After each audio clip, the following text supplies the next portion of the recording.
Salve pessoal, tudo bem? Davi Vega com vocês novamente. Bom, hoje eu quero dar continuidade aqui à série de comentários sobre livros diversos que eu venho fazendo aqui nesse canal, sempre trazendo para o mundo literário, sociológico, antropológico e histórico, o que compõe a área das ciências humanas ou das humanas em geral, né?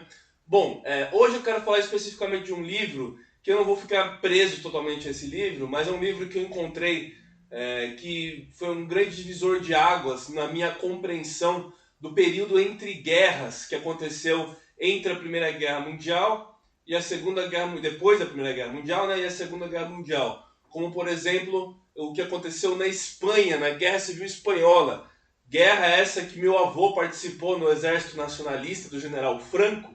Hoje eu quero falar dessa personalidade aqui, Andrés Nin, às vezes conhecido como Andreu Nin, de Tarragona, nascido em 4 de fevereiro de 1892, El Vendrell, né? El Vendrell, em Tarragona, na Catalunha.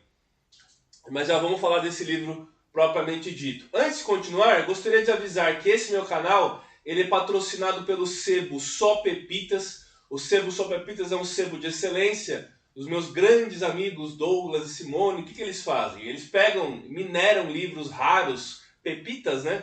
Aqui nos sebos de São Paulo e disponibilizam para venda para todo o território nacional, todo o Brasil, na sua página do Instagram. Eu vou deixar na descrição desse vídeo a página do Instagram deles. Vale a pena vocês conferirem, porque com certeza vocês vão se deparar com algum livro que vocês estão procurando, ou vai surgir um novo interesse. E se vocês falarem que encontraram a página do Só Pepitas através desse canal, da minha recomendação aqui do canal da Vivega, vocês ganham 10% de desconto na compra de cada livro. Então vale muito a pena, porque os livros, assim como as viagens, o cinema, o teatro, as visitas às exposições, são coisas que a gente gasta para ficar mais rico, né? Bom, vamos então falar do livro propriamente dito. Andrés Nin, grande líder revolucionário espanhol do POUM, né, do Partido Obreiro de Unificação Marxista, que depois vai ter uma certa tendência trotskista nesse partido, né? Mas o Andrés Nin tem uma história muito curiosa. Ele era filho de um camponês, né? E de uma professora. E ele logo no contexto da Primeira Guerra Mundial, ele se muda para Barcelona, onde ele vai fazer sua carreira política, né? Desde muito jovem. Ele conseguiu estudar, embora fosse de origem humilde, ele conseguiu estudar. Ele chegou até ser ministro da Justiça da Espanha, né? Nos anos da Segunda República. Mas vamos contextualizar a Espanha daquela época.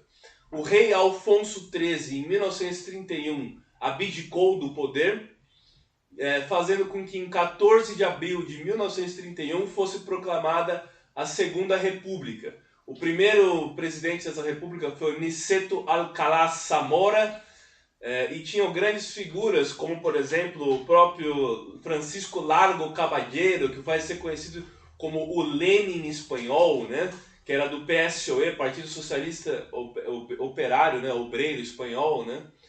E a Segunda República ela foi muito conturbada. Vai ter o nascimento da Falange, do partido de tendência mais fascistoide, antagônico e muito crítico a Segunda República, que conseguiu reunir tanto monarquistas quanto nacionalistas tradicionalistas e os da terceira posição, quando teve a sua junção com a Jons, né, o José Antônio Primo de Rivera e o Ramiro Ledesma Ramos, né? Eu tenho muitos vídeos no meu canal falando sobre isso, tem um vídeo sobre a Falange, vou deixar na descrição desse vídeo aqui o link para vocês assistirem esse vídeo, caso surja algum interesse, né? Bom, e a Segunda República tinha a ideia de tirar a Espanha da Idade Média. Tinha muita... Eles compactuavam da teoria de que a Espanha era um país ainda agrário, um país ainda que não tinha saído da Idade Média. E eles queriam fazer reformas modernizantes, modernizadoras, né? Acontece que o anticlericalismo deles fez surgir o terror vermelho na Espanha, né? Eles assassinavam padres, violentavam freiras, queimavam conventos.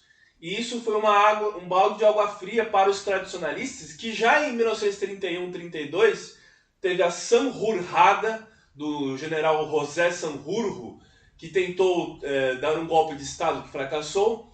E em 1936, com a vitória da Frente Popular, uma coalizão de partidos de esquerda, até mesmo os republicanos liberais e os generais que eram republicanos, como o próprio Cabanellas e o Queipo de Llano, que eram generais republicanos, ficaram descontentes com a república, porque não era mais uma república democrática liberal. Ela tinha dado espaço a uma república pró-soviética, comunista, né, e anarquista também, né? Então essa república não era mais aquele, não tinha mais os próprios ideais republicanos aos quais eles lutavam. Então um grande descontentamento por parte dos militares vai fazer com que o general Emílio Mola Vidal, no norte, em Pamplona, e o general Francisco Franco, que voou das Canárias para o Marrocos, em Tetuán, o Tanger, né, vão se rebelar contra a Segunda República. Desde da revolta dos mineiros das Astúrias, em 1934, a instabilidade política aconteceu na Espanha. Alguns dizem que o próprio início da Guerra Civil Espanhola foi com as greves das Astúrias, em 1934, mas alguns dizem que foi depois do assassinato do líder de direita, José Calvo Sotelo, como retaliação do assassinato do tenente del Castillo, que era da guarda de assalto republicana de esquerda. Então não havia mais diálogo, somado à vitória da Frente Popular, que foi uma vitória das eleições, onde eles não divulgaram os resultados do pleito das eleições, ficou-se a ideia de que então tinham sido manipuladas para a esquerda ganhar o poder. A direita já não acreditava mais no processo eleitoral e teve um esgarçamento, um rompimento, um golpe de Estado. Um golpe de Estado que dividiu o país em dois. Eles não conseguiram logo de cara conquistar os grandes centros urbanos como Madrid e Barcelona, e o Andrés Nin estava em Barcelona, né, que ele era ministro da Justiça. Na época também, ele desde 1935 ele já tinha uma relação com o Casares Quiroga, que era o primeiro-ministro, e o presidente Manuel Azaña, que era o presidente da Segunda República Espanhola. As forças de esquerda estavam basicamente divididas em tais partidos como o PCE, Partido Comunista Espanhol, do Santiago Carrillo, que tinha muita força em Madrid, né, mais do que em Barcelona. O PCE, tinha aquela frase: Madrid será a tumba do fascismo, da Dolores Ibarruri, né, La Passionária. E na Catalunha tinha os anarquistas, que eram do CNT. CNT-FAI, Comitê Nacional del Trabajo, Confederação Nacional del Trabajo e Federação Anarquista Ibérica. E também o PSUC, que era o Partido Socialista de Unificação da Catalunha, que também tinha uma grande presença em Barcelona. Mas as forças comunistas do PCE, elas não eram tão fortes na Catalunha como eram em Madrid. A parte do bolchevismo na Catalunha ficou tendo como protagonismo um partido chamado Partido Obreiro de Unificação Marxista, que logo vai tomar a liderança desse partido, o Andrés Nin, ou André Nil, né? Em alguns lugares como fala, né? E aí, então, o POUM vai ser o que vai dominar a Catalunha, né? Bom, o POUM ele vai ficar muito famoso por conta dele ter a adesão de várias figuras que ficaram sendo muito famosas na literatura e na história, revolucionários muito conhecidos, como, por exemplo, o George Orwell, que escreveu esse livro, Lutando na Espanha, que o título original é Homage to Catalonia, homenagem à Catalunha, né? Esse livro é brilhante, onde ele conta a história das Jornadas de Maio de 1937, já vamos falar delas. George Orwell partiu para a Espanha e dizem que a decepção que ele teve com a União Soviética foi muito por conta dos expurgos do maio de 1937, né? E também o Vítor Serge, né? Que o Vítor Serge é aquele revolucionário de origem belga, mas que fez sua carreira na Rússia, de tendência anarquista e depois uma aproximação com os trotskistas. Ele era o representante do POUM no estrangeiro, né? O POUM, que era o Partido Obreiro de Unificação Marxista Espanhol, tinha o Vítor Serge como correspondente estrangeiro, né? Esse livro do George Orwell tem um filme muito famoso do Ken Loach chamado Terra e Liberdade, um filme de 1995, produção europeia, que eu tenho um vídeo comentando sobre esse filme. Vou deixar na descrição desse vídeo aqui o link para esse vídeo, para essa videoaula, ou esse comentário, essa resenha que eu faço do filme Terra e Liberdade, né? Bom, a Guerra Civil Espanhola, então, a princípio, ela vai ter uma unificação dos partidos de esquerda que se uniram em torno da ajuda da União Soviética contra o fascismo, o franquismo, né? E que estava sendo apoiado pela Alemanha nazista e a Itália fascista. Mas, a partir de 1937, o Stalin queria fazer acordos com o Ocidente. Acordos esses que o Ocidente via as milícias anarquistas e trotskistas e revolucionárias da Espanha como uma ameaça ao capitalismo e à democracia ocidental que vigorava no mundo ocidental. Então o Stalin, querendo fazer acordos, ele minou a luta revolucionária, unificando todas as brigadas internacionais, a Brigada Internacional de Voluntários Internacionais que foram lutar na Espanha, em torno apenas do exército republicano. E começou a perseguir essas milícias. O que acabou acontecendo? Uma guerra civil dentro do bando de esquerda da própria República, né? Isso aconteceu a partir de 1937. O Andrés Nin, ele vai ser preso, né? E vai ser executado, dizem que talvez entre os dias 21 e 24 de julho de 1937. Porque nesse livro do Guerra Civil Espanhola, do Andrés Nin, ele fala que o POUM não era necessariamente trotskista. Eles seguiam a tradição leninista bolchevique. Acontece que os stalinistas estavam acusando todas as oposições, todos os contrários, de serem trotskistas. E falaram que o Andrés Nin tinha colaboração com Franco, que tinha traído a própria luta da esquerda, né? O que foi um grande absurdo, né? Porque até mesmo na frente de Madrid, em Sétamo, na frente aragonesa de Aragão, de Saragoça, o POUM vinha fazendo uma campanha muito forte contra o exército nacionalista, contra os fascistas, né? E foi uma pura acusação falsa. Muitos dos trotskistas e anarquistas foram perseguidos pelos stalinistas e dizem que a repressão do Stalin foi até pior do que a dos fascistas, né? E foi o que aconteceu. Esses expurgos, essa perseguição ficou conhecida como Jornadas de Maio de 1937, em Barcelona, na Catalunha, porque nesse contexto da briga entre as esquerdas, o prédio da telefonia, né? O prédio da telefonia ficou na mão dos anarquistas. Inclusive alguns da quinta coluna pró-fascistas se aproveitaram dessa deixa dos anarquistas controlarem as linhas telefônicas para eles saberem, espionando, né? Saberem o que acontecia do outro lado das barricadas, o que acontecia do lado republicano. Então eles tinham informações privilegiadas da guerra, né? E o prédio da Telefônica então ficou na mão dos anarquistas. E aí os comunistas e a guarda de assalto, né? A guarda de assalto aliada dos comunistas, então lutaram contra os anarquistas e aí acabou tendo um grande massacre. Vários líderes foram presos. Inclusive nessa época na Rússia começam os expurgos da União Soviética. Vários líderes, inclusive grandes camaradas da Revolução, como Zinoviev, né? Muitos deles foram perseguidos, alguns enviados à Sibéria, alguns foram mortos. Dizem que não teve nenhum...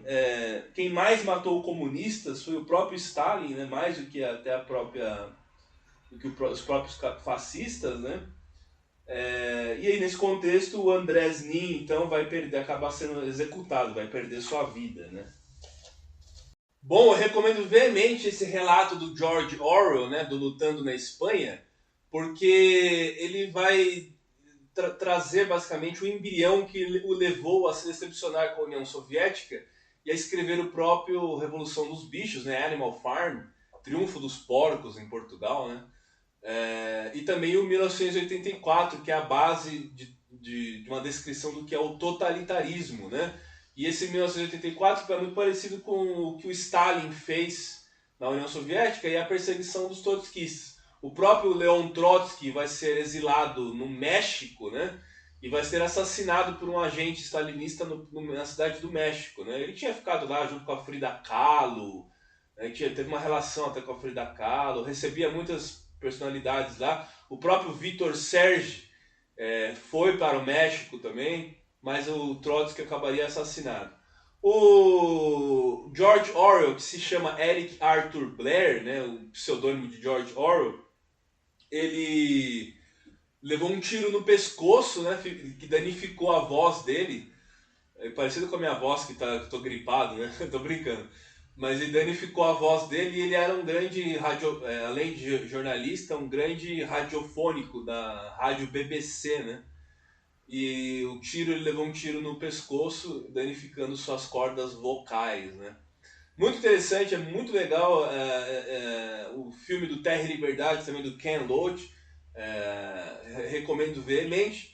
E os expurgos stalinistas eles vão ser todos vindo à tona com o revisionismo do stalinismo na União Soviética depois da década de 50, depois da morte do Stalin em 1953, com o Nikita Khrushchev. O Nikita Khrushchev vai abrir todos esses documentos secretos e aí o mundo ficou sabendo o quão monstruoso era o Stalin, né? O quão danoso foi o Stalin para a liberdade, inclusive contra outros movimentos de esquerda revolucionários, como os próprios anarquistas, que ajudaram os bolcheviques a chegar ao poder e depois foram brutalmente perseguidos na União Soviética, né? Então o mundo ficou sabendo do que o Stalin fez a partir do revisionismo, do stalinismo na União Soviética, presidida pelo Nikita Khrushchev, né? Bom, recomendo veemente esses livros, também para vocês saberem o que aconteceu nas jornadas de maio de 1937, que foi basicamente o início do fim da Frente Republicana da Guerra Civil Espanhola. Isso fortaleceu muito o Franco, mas o Stalin já tinha tirado sua importância de vencer a luta na Espanha, tanto que ele parou de fornecer armas para as milícias revolucionárias que apresentavam uma grande ameaça para o mundo ocidental, porque ele queria fazer acordos com o mundo ocidental. E aí, sem armas, a esquerda sucumbiu. O general Francisco Franco ganhou a Guerra Civil Espanhola. Em 1º de abril de 1939, ele finalmente conseguiu conquistar Madrid. Barcelona caiu alguns dias antes e ele vai governar a Espanha até 1975, praticamente, com a sua morte e a transição democrática para uma monarquia parlamentarista do rei Juan Carlos de Bourbon, pai do Felipe VI, atual rei da Espanha, atual mesmo. Então é isso aí. Então eu peço encarecidamente, curta, se inscreva, compartilhe, dê o like, compartilhe para aquela amiga ou amigo que também se interessa por essas grandes facções em conflitos dentro de um conflito civil, porque o pensamento humano ele é diverso, ele não é unificado muitas vezes, e essas diferenças fazem a gente ficar disputando entre si, quando muitas vezes você deveria ter uma união frente a um inimigo maior. É o que acontece na política muitas vezes, não só da guerra, né, não só num país em guerra, mas também na política partidária, muitas vezes também, né? Bom, então é isso. Curta, se inscreva, compartilhe, dê o like. Vamos sempre promover a cultura e a literatura universal. Valeu, gente. Grande abraço.